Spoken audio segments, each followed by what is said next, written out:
موذی مرض مال پرستی ہے۔ اللہ کے نبی صلی اللہ علیہ وسلم فرمایا کرتے تھے میری امت کا سب سے بڑا فتنہ مال کی محبت ہے، حب المال۔ دو ہی چیزیں ہیں جھگڑوں کی بنیاد، زر زمین، زن۔ غلط یہی چیزیں ہیں جس سے جھگڑوں کی بنیاد کھڑی ہو رہی ہے، مال ہے، زمین، زن۔ انہی چیزوں سے فتنے ہیں، اگر ان کا استعمال ٹھیک نہ ہو تو یہ زحمت ہے، اگر ان کا استعمال ٹھیک ہو تو یہ اللہ کی بڑی رحمت ہے، اللہ تعالیٰ کی بڑی نعمت ہے۔ تو مال کی زکوٰۃ صحیح طور پہ ادا کرنے سے مال پرستی کا جو فتنہ ہے اس سے حفاظت ہوتی ہے، مال میں برکت آتی ہے، مال کی حفاظت ہوتی ہے۔ آپ علیہ الصلوۃ والسلام فرمایا کرتے تھے حسنوا اموالکم بالزکاۃ، زکوٰۃ دو اور اپنے مالوں کو کلوں میں محفوظ کر لو، تمہارے مال محفوظ ہو جائیں۔ تو زکوٰۃ کن مالوں پر ہے؟ سونا کسی بھی مقصد کے لیے رکھا گیا ہو، کسی بھی حالت میں ہو، بیٹی کی شادی کے لیے رکھا ہو، عورت نے اپنے لیے استعمال کے لیے رکھا ہو، بیچنے کے لیے رکھا ہوا، ویسے ہی بطور مال کے اس کو اکٹھا جمع کر رکھا ہو، سونا کسی بھی حالت میں ہو اس پہ زکوٰۃ ہے، چاندی کسی بھی حالت میں ہو اس پہ زکوٰۃ، سونا چاندی، اور تیسری چیز ہے نقدی، کسی بھی کرنسی کے اندر ہو اس پر زکوٰۃ ہے، اور چوتھی چیز ہے مال تجارت۔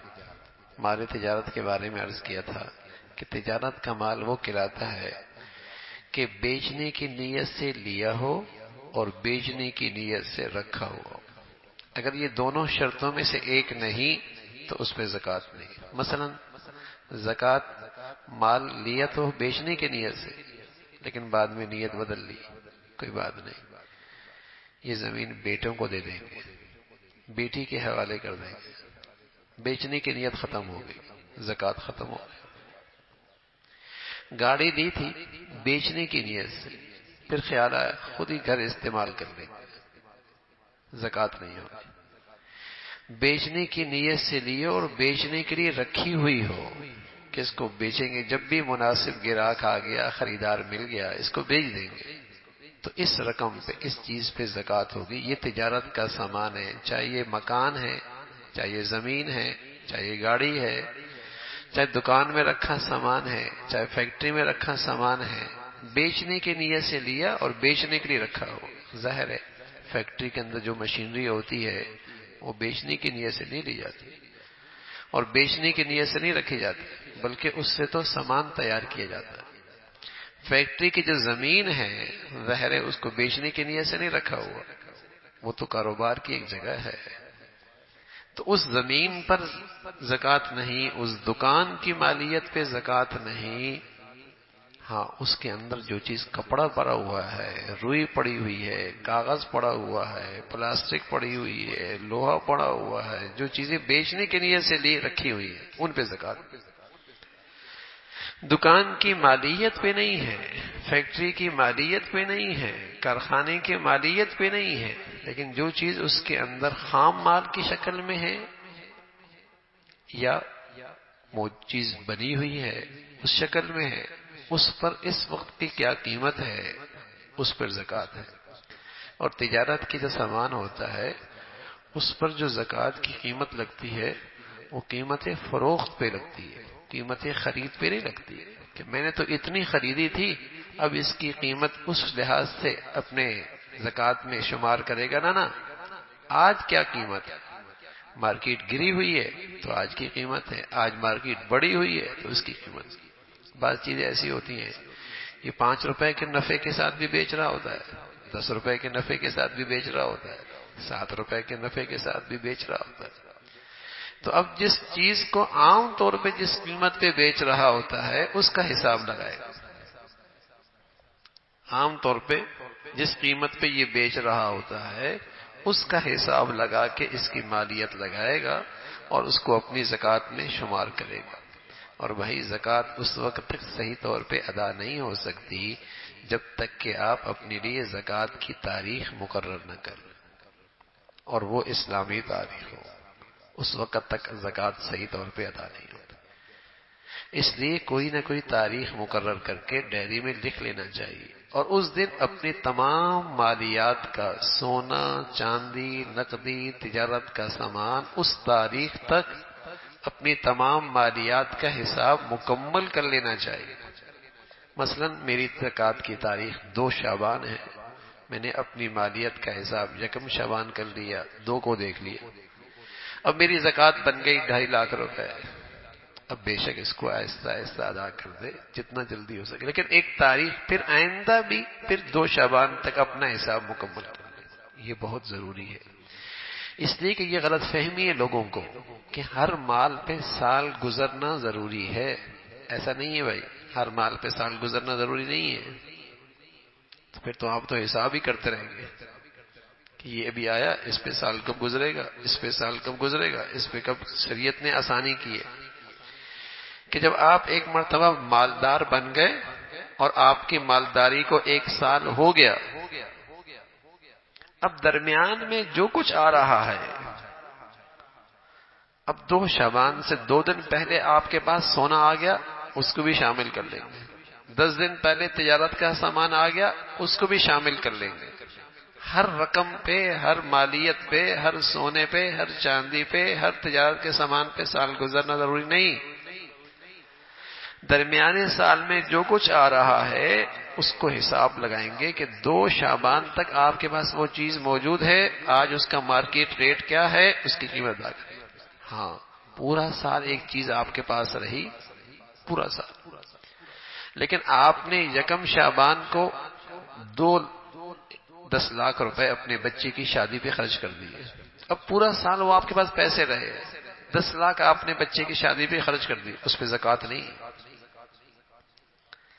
آپ نے 20 لاکھ اپنی بچی کو ہدیہ کر دیے، اس پہ زکوٰۃ نہیں۔ آپ نے ایک مکان رکھا ہوا ہے، پورا سال رکھا ہوا ہے، لیکن چند دن پہلے آپ نے 2 شعبان سے چند دن پہلے وہ آپ نے کسی کو تحفے میں دے دیا، اس پہ زکوٰۃ نہیں ہے۔ تو ہر رقم پہ اور ہر مالیت پہ اور زکوٰۃ کے ہر نصاب پہ الگ الگ سال گزرنا ضروری نہیں، ورنہ تو آدمی مشکل میں آ جائے گا۔ کیسے ہر چیز کا حساب لگائے گا؟ ایک دکان، ایک کارخانے والا، ایک صنعت کار، ایک فیکٹری والا کیسے حساب لگائے گا؟ تو اس کے لیے ضروری ہے کہ زکوٰۃ کی ایک تاریخ مقرر ہو، اس تاریخ تک دیکھ لے کہ آج کے دن میں میرے پاس کیا مالیت ہے اور اس کی کیا قیمت ہے، اور پھر اس کا 2.5% مقرر کر لے۔ تجارت کا مال خواہ کسی قسم کا ہو، جب اس کی قیمت سونے یا چاندی میں سے کسی ایک کے نصاب کی قیمت کے برابر ہو گئی تو اس پہ زکوٰۃ 52.5 تولہ چاندی ہے، اگر آپ کی زکوٰۃ کی رقم، زکوٰۃ کا مال اس قیمت کو پہنچا ہوا ہے تو اس پہ زکوٰۃ ہے، اس پہ زکوٰۃ ہے۔ سونے یا چاندی کے سوا اور چیزیں جتنی ہیں جیسے لوہا، تانبا، پیتل وغیرہ، ان چیزوں کے بنے ہوئے برتن وغیرہ، کپڑے، جوتے وغیرہ، ان پر زکوٰۃ نہیں، اگر بیچنے کی نیت سے نہیں ہے۔ لیکن بیچنے کی نیت سے لیا، بیچنے کے لیے رکھا ہوا تو وہ تو تجارت کا سامان ہو گیا، اس پر تو ہے۔ اگر تجارت کے غرض سے مثلا کوئی زمین خریدی، پھر اس کو فروخت کرنے کا ارادہ ترک کر دیا، اس کو بیچیں گے نہیں، اس پر اپنے استعمال کا مکان بنانے کا ارادہ کر لیا، یا بچے یا بچی کو دینے کا ارادہ کر لیا، تو وہ تجارت کے سامان نہ رہا اور اس پہ زکوٰۃ نہیں ہو گئی، اور اس کے بعد ارادہ بدل گیا اور اس کو فروخت کرنے کی نیت کر لی تو وہ تجارت کے سامان نہیں بنے گا، اس پر زکوٰۃ واجب۔ یہ بھی ایک مسئلہ ہے، آپ نے تجارت کی نیت سے ایک پلاٹ لیا، بعد میں نیت بدل گئی، اس پہ اپنا گھر بنا لیں، اس پہ اپنا گھر بنا لیں، دل میں سچے ہیں آپ، اپنا گھر بنا لیں، 2-3 مہینے گزرے، ارادہ بدل گیا، اس کو بیچ دیں گے، اب یہ تجارت کا سامان نہیں ہے،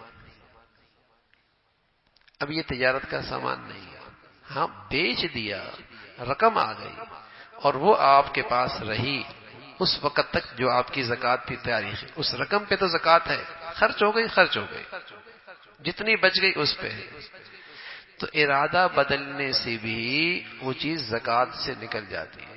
لیکن ہیلا کرنا درست نہیں ہے. اللہ میاں دل کی نیت جانتا ہے. ہاں کہ زکوٰۃ سے بچنے کے لیے نیت کر لی بچی کو دے دوں گا, تھوڑے دنوں کے بعد نہیں یار بچی کو نہیں دوں گا, بیچ دوں گا. ہاں تو ہیلا کرنا تو پھر اللہ بھی جانتے ہیں. یہ خیال رکھا جائے کہ زکوٰۃ دینا ایک سعادت کی بات, زکوٰۃ دینا خوش نصیبی کی بات, زکوٰۃ دینا اپنے لیے برکت کے دروازے کھولنا ہے. زکوٰۃ دینے کا مطلب یہ ہے اپنے مال کو محفوظ کر لینا ہے.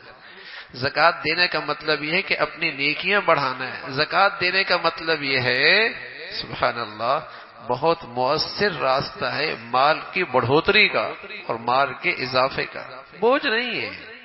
بوجھ سمجھ کے کوئی آدمی نماز پڑھے گا ثمرات تھوڑی ملیں گے. بوجھ سمجھ کے کوئی آدمی زکوٰۃ دے گا اس کی برکتیں تھوڑی ملیں گی. کتنی خوشی ہوتی ہے آدمی کو حج کرنے جا رہا ہوں, اور جب آتا ہے تو کتنا خوش ہوتا ہے حج کر کے آ رہا ہے, حالانکہ نفلی کر کے آ رہا ہے. نفلی حج فرض حج کے برابر تو نہیں ہو سکتا, لیکن کتنی خوشی ہوتی ہے. اللہ کرے زکوٰۃ کی ادائیگی پر بھی ایسی خوشی ہو, پھر مزہ ہے. عمرہ کر کے آتا ہے کتنا خوش ہوتا ہے, اور اندر کتنی خوشی ہوتی ہے. تو جس طرح اس پہ خوشی ہو زکوٰۃ کی ادائیگی پر بھی دل سے ایسی خوشی ہو. اللہ کا کرم ہو, دیا ہوا اس کا مال ہے لیکن مزے میرے ہو گئے کہ زکوٰۃ کا فریضہ اس میں ادا ہو گیا. زکوٰۃ جیسی عبادت کی توفیق اور سعادت مل گئی. خوشی ہو اندر کہ اللہ نے مجھے اس کی توفیق دی ہے اور میرے نام اعمال میں سعادت لکھی گئی ہے. پھر اس فریضے کے ثمرات ملتے ہیں, پھر اس فریضے کی برکتیں ملتی ہیں. اللہ تعالی عمل کی توفیق نصیب فرمائے.